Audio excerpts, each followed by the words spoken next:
Let's welcome Doug Moffat.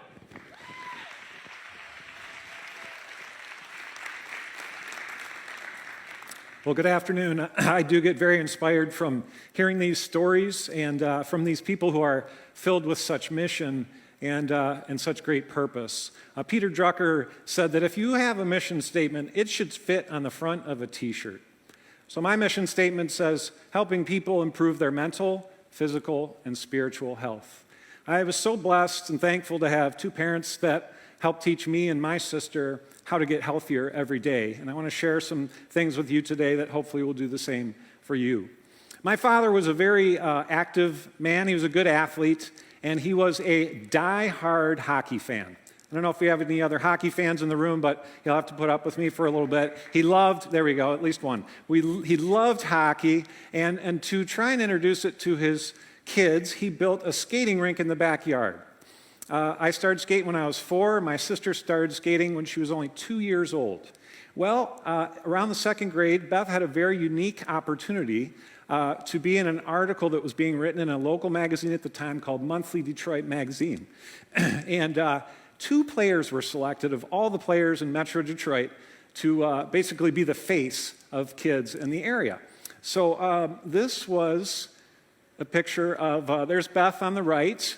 And that's a little guy named Jonathan Rietmeyer. He was a little guy at the time. They were chosen because she was the only girl and he was the youngest boy. The thing that we didn't realize was going to happen is that that was going to be the cover, and that was the cover of the magazine. My mom was a little bit upset. She was actually quite livid.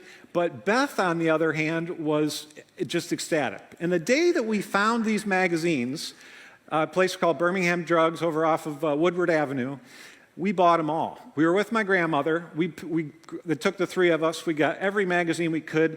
We brought them out of the place, and we're driving down Woodward Avenue, and Beth decided to have her very own dream cruise. So she was holding the magazine up next to the window and pointing to any person who would drive by and say, look, it's me on the cover. It was a very proud moment for our family. Life is so precious, but as we would learn 8.5 years later, life is also very fragile. The unthinkable happened, and actually not too far from here, about less than 5 miles from here. Beth was one of 8 kids in that vehicle. They were just out at the end of the summer, just celebrating, and it took her life. So our family's world was rocked. It was turned upside down in an instant. What made this a little bit more challenging at the time was my parents were divorced, and they both remarried, and I was alone. So I found myself struggling with emotions, healthy grieving, back and forth between the families, trying to help and do the same. I went right back to college, and I saw a counselor for about a semester, and I thought I was all set. And I thought I was good. Thankfully, I had some friends and a good support network. My dad, on the other hand, he turned his pain into purpose. He sat down with some friends at a great organization in Ann Arbor called the Ann Arbor Area Community Foundation, and he cast a vision for a long-lasting scholarship that would support female student athletes like Beth, while at the same time creating a long-lasting memory and legacy for her. So the Beth Moffat Memorial Scholarship was born. My friends at the foundation helped put together these slides. So you can see in 1993, we handed out the very first scholarship for $500. And I don't know, what does that buy today? A book? Does it even buy a book these days? I'm not sure. But so 7 years later, my dad and I were having lunch together one day, and we said, God, I don't know if this is enough. Let's do something. Let's do so. So we came up with the original idea of having a golf outing. And so I'm proud to tell you today that in June, just down the road, I handed out a $2,500 scholarship that is now a 4-year scholarship, so it's $10,000. 29 recipients so far, almost 86,000, all because of Beth's life having long-lasting impact. And it's such a joy to share her story because it's a story that keeps being told and will continue to be told. Yeah, thank you. Thank you very much. Here's just another way to look at it real quick, and it's really, I don't want to impress upon you the numbers, but just the significance of this. And because of the golf outing, you can see the gray and the yellow and the green just kind of, and to see the people that come together. There's our logo that we had created, and you see people walking around with this on their shirt or their hat, and it's on giveaways. Here is a picture of, this is one of our favorite groups. They call themselves the Diamonds in the Rough. And there's 4 women at the front there, along with my mom, actually 5, who are all classmates and teammates of Beth. And this is the one day a year where we can get together still and laugh and cry and have a good time. And it's such a blast. Well, unfortunately, as healthy as my dad was, he ran into a little something called cancer. And in 2011, the cancer took his life. But before it did, we sat down at one of the greatest places to have an awesome conversation, Panera, and he said, "Doug," he said, "I just want you to know I'm okay. I'm going to be okay." He said, "She was 16, and he said, I'm 64. He said, I lived 4 times longer than she did." And that was just so comforting to hear that from him. It was a difficult time, of course, again, but a little different in that we had some time to talk, and we had some time to share and laugh about things that happened in the past. Well, the other one of those things that was good about having a little time on your hands is he got to tell us where he wanted to have his funeral. Although it wasn't a funeral, it was more of a celebration of life. And can you guess where a diehard hockey fan might want to have a celebration of life? In an arena. We had it in an arena, on the ice. We served food from the concession stands. We had a baker that made hockey stick cookies. We skated that day, and we even gave away, that's an actual hockey puck that my friend Jason slapped labels on at 7 o'clock the morning of, at the very last minute. And it's amazing how many people to this day will say, Doug, I have this picture of your dad, and it just encourages me. So having lost these 2 family members, I just wanted to share a few lessons learned for you to take with you, because my mission is to help people get healthier every day, mind, body, and spirit. And the first one is this. I don't know if you have ever heard this phrase before, but our body really is a temple. And we need to treat it like a temple, not a tomb. And, people are always talking about being physically healthy, and we hear it all the time. You got to exercise and eat right. But the space between hearing that and doing it sometimes can be very large.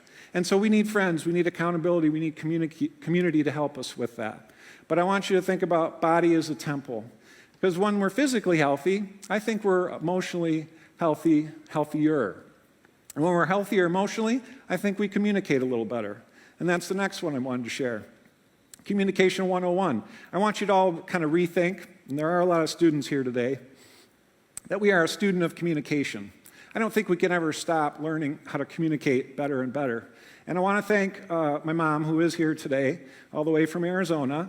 I want to thank you for those nights that you sat on my bed in high school and would not leave until I talked.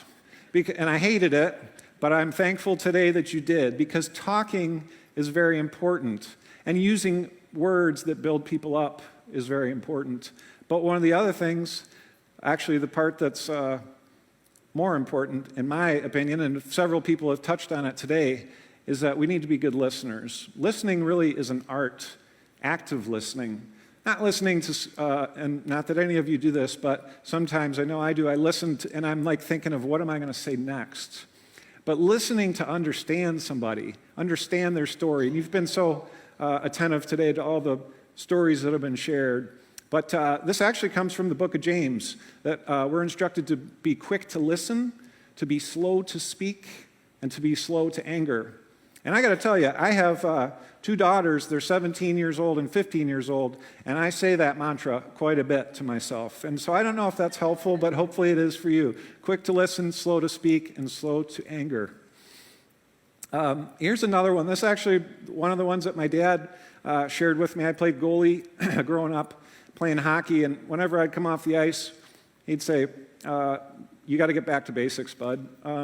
And back to basics is very interesting. Great legendary basketball coach named John Wooden. Coached out at UCLA, 8 championships, I think. the first thing he would do every year with his team is he would show them how to put their socks on right and how to tie their shoes properly.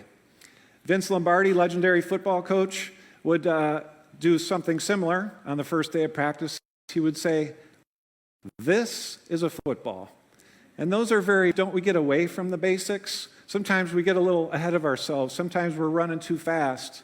And today I want to encourage you to consider and think about what the basics are that are important for you and that make the most sense for you and your family and your community. The next one, this one is, and you'll see when I show you the next picture, this is a concept that was introduced to me about 10 years ago, and it's a metaphor for having open hands versus clenched fists. In fact, I'm going to do the exercise right now. Would you, if you're not hold on to something up and then close them, and that doesn't feel very good. There's some tension in there, right? And so I think we do this as human beings with a lot of things. We do it with our time and our calendar. We do it with our checkbook. We do it with relationships. Thank you, Elizabeth, today, who said sometimes we have to get rid of certain relationships if they're not healthy. And this open hands idea is one of the major things. If there's one thing you hear today that I want you to take with you, it's this idea of open hands. So here's a picture I told you about. 2 years ago, my stepmom passed away. I was responsible for selling her home, her condo, and cleaning out 4 storage units. It was quite the summer. And I like that picture because I actually did wear that shirt on purpose that day because I had had enough of their stuff and junk, I'm sorry to say. But people, take care of your stuff. And don't store up treasures here on earth. I want to leave you with a little excerpt from Longfellow's poem called A Psalm Called Life. And it goes like this: "In the world's broad field of battle, in the bivouac of life, don't be like dumb driven cattle, but be a hero in the strife." Thank you very much.